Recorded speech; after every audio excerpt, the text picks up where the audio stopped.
Emily caught sight of it, while we were at a restaurant bar, hashing out travel plans with another woman.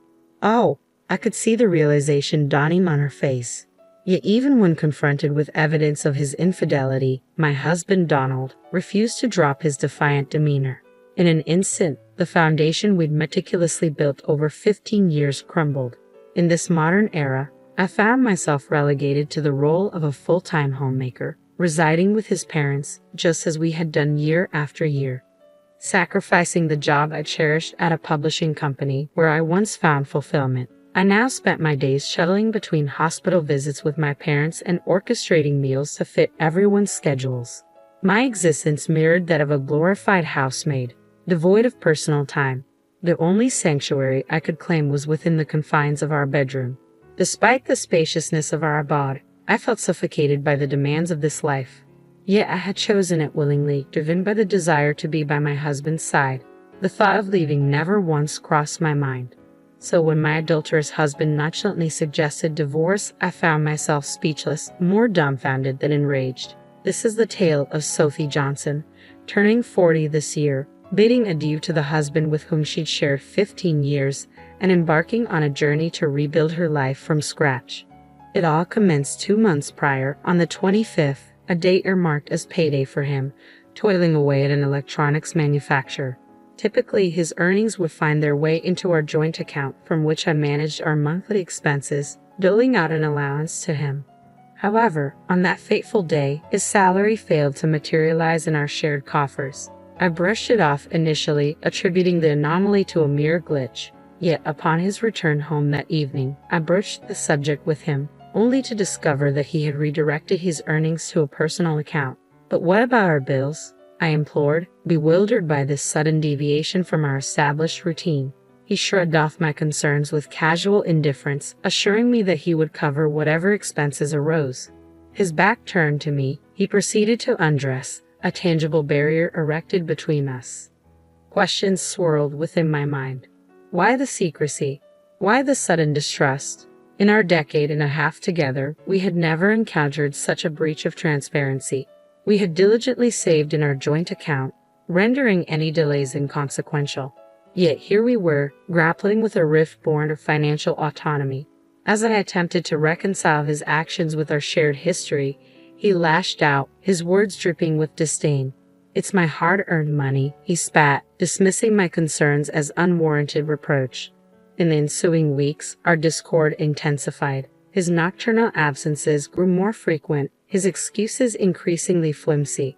The harmony we once enjoyed dissolved into acrimony, leaving me to ponder where it all went awry.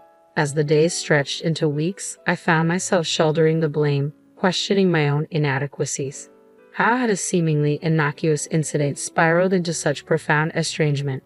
Then, one day, it all came crashing down. I received a message from Emily, a former colleague from my publishing days, proposing lunch, a welcome invitation amidst our busy lives. Though we don't connect as frequently as we once did, we make it a point to catch up at least once or twice a year. So 2 days later, we found ourselves seated in a quaint cafe in the neighboring town. Our conversation drifted to the recent transition of my in-laws into a care facility, a topic that weighed heavily on my mind. Emily listened attentively as I recounted the adjustments and challenges of this new phase in my life. "It must be a relief for you," she remarked, sensing the burden I had been carrying. Indeed, amidst the responsibilities of tending to my parents-in-law's needs, there was a semblance of ease in my daily routine. For the first time since my single days, I savored the luxury of setting aside time for a casual meeting with a friend. As we exchanged updates on our lives, Emily couldn't help but express admiration for my dedication as a daughter-in-law. "Is Donald still hands-off?" she inquired, prompting a sigh from me. "Yes, he hasn't changed much," I admitted, resigned to his perpetual disengagement. Our conversation meandered to our respective husbands' attitudes and contributions, or lack thereof. While Emily's spouse demonstrated unwavering support and assistance, mine remained indifferent to household responsibilities. Reflecting on the disparity in our incomes, I confessed to Emily the constraints that tethered me to my domestic role, despite my yearning to pursue my career aspirations. Her empathy served as a balm to my frustrations, validating the challenges I grappled with daily. As we indulged in a warm vegetable salad, Emily's probing gaze prompted a moment of introspection. "How are things with him?" she inquired, sensing the unspoken turmoil lurking beneath my facade. I hesitated, grappling with the desire to shield my husband from further scrutiny. With a forced smile, I glossed over the recent discord, unwilling to cast him in a negative light. Midway through serving the salad, Emily paused, her expression a mix of concern and understanding. "I'm sorry," she murmured softly, sensing the weight of my unspoken words. Sophie's words hung in the air, heavy with unspoken apprehension. She seemed to possess a knowledge I wasn't yet privy to, leaving me flustered and at a loss for words. With a solemn expression, she recounted an encounter from a few days prior. An innocent visit to a dining bar near her office had unraveled into a startling revelation. As she made her way to the restroom, she crossed paths with a figure I recognized all too well, my husband. His casual demeanor raised suspicions, prompting Sophie to discreetly observe his interactions. What she witnessed shattered the facade of our marriage, a clandestine rendezvous with a woman who bore no resemblance to me. The intimacy of their exchange, their bodies leaning in close, served as irrefutable evidence of his betrayal. I couldn't reconcile this standing portrait with the man I thought I knew. Despite our recent discord, infidelity seemed inconceivable. Yet Sophie's account painted a damning picture, one I couldn't ignore. Attempting to cling to denial, I prayed for a logical explanation, perhaps a misunderstanding, a misinterpretation of innocent intentions. But as I returned home, the absence of his favorite garments served as a haunting confirmation of Sophie's suspicions. His once beloved shirts, meticulously cared for and prominently displayed, were conspicuously absent, leaving behind a void I couldn't ignore. With a heavy heart, I confronted him, grasping at straws in a desperate bid for reassurance. His response was measured, his gaze fixed on the flickering screen before him, betraying no hint of guilt or remorse. As I stood before him, grappling with the harsh reality of his deceit, an email notification pierced the silence. It was from Sophie, a cruel confirmation of her findings. A reservation at a Malibu hotel, complete with a lavish dinner, a stark testament to his infidelity. In that moment, the ground shifted beneath me, the world I knew crumbling into shards of betrayal and shattered trust. Despite the lingering embers of hope, I couldn't deny the truth staring me in the face. My husband's deception, once concealed in the shadows, now lay bare before me, a painful truth I could no longer ignore. As I placed his drink on the table, I posed the question that had been gnawing at me, hoping for some semblance of reassurance. His response, though seemingly innocuous, carried a weight of unease. For the past month, since that fateful payday, his demeanor had grown increasingly distant. Yet now, as I inquired about his missing shirt, he met my gaze head-on, an unusual display of engagement amidst his recent aloofness. My search for the elusive garment yielded no results, leaving me no closer to deciphering his enigmatic response. His nonchalant dismissal only fueled my suspicions, igniting a familiar sense of unease that simmered beneath the surface. "Off for a long weekend, aren't you?"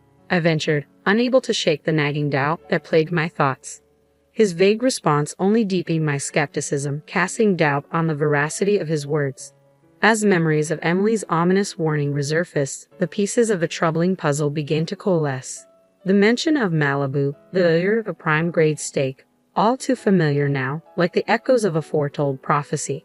Before I could censor myself, the words spilled from my lips, a culmination of mounting frustration and betrayal. His reaction, a fleeting glimpse of the man I once knew, dissolved into a mask of wariness and resentment.